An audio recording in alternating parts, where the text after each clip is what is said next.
Hey everybody, and welcome back to Plus Ultra Pitching. We are in our full motion for fastball series now, and last week we went over the basics of full motion.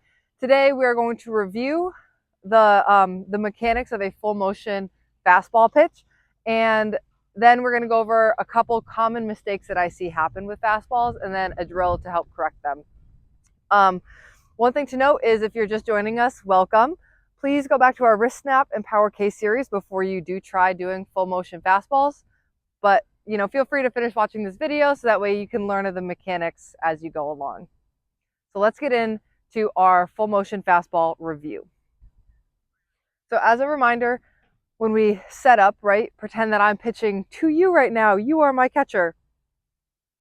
You want your toes, knees, hips, shoulders all facing towards your catcher. And you want to be in like a stagger stance, kind of like a nice athletic stance.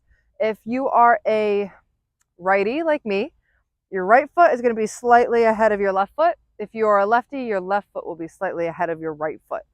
And I like my feet about like hip or shoulder width apart, so that way I can stay nice and balanced. The next part of the pitch is when we load up right before we glide and reach out towards our catcher. So when we load, we're on the balls of our feet. If you look at me from the side view, you'll see that I'm on the balls of my feet and my knees are tracking slightly over my toes. Athletic, right? From the load position, you're going to push straight forward with your right leg if you're a righty, your left leg if you're a lefty. You're going to reach towards your target. At this point, my hips, my shoulders, and my arms are all still pointing towards my target. My my throwing hand is going to make a rainbow and open up my shoulders, which will then open up my hips into our power K position. From here, as our elbow continues to drive down towards our hip, our back knee, in this case my right knee, is going to turn towards the catcher and engage. So you can come through, snap with that forward upward motion we talked about in the wrist snap series, and then follow through straight to your catcher. From the side view, just as a reminder, load position, reach position, power K, elbow drives down to the hip as your knee starts to turn. You come down.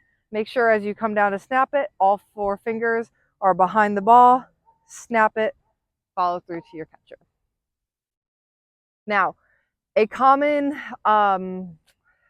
tendency that I see in my pitchers with full motion pitching is the tendency to kind of collapse on their front foot. So as they're coming through their full motion pitch, this front foot is bent. All of their weight is forward on their front foot. My head is over my toes, right? And I'm kind of like pushing and aiming the ball towards my catcher. Instead of, when we reach to deliver, what we want is behind our front foot, front toes. Weight is pretty balanced. My head is over my heart is over my hips. And if anything, I'm almost leaning slightly back with the pitch. So that way, as I come through, I can hold my balance instead of leaning over my front side. So some common, or some not common drills, but some good drills that I like to use to help correct this, what I call stacking problem, is a balancing drill and a walking backwards drill. The balancing drill, you'll do a full motion pitch, and at the end of your pitch, you have to hold your balance on your landing leg for about 3 seconds or so. So in slow motion, 1, 2, 3, and then you can put the foot down and get the ball from your catcher. In real time, it'll look something like this.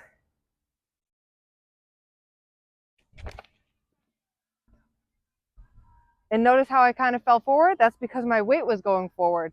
So now, if you notice that you have the tendency to do that, and you're not quite ready to hold your balance on one foot just yet, then let's talk about the next drill. The next drill that you can do, instead of just holding your balance, which can be really hard if you're just starting, is to actually walk backwards after you're done pitching the ball. So once you release the ball, instead of holding your balance like so, you're going to pitch the ball and start walking backwards to try to feel that kind of backwards weight shift throughout the pitch. In real time, it will look something like this.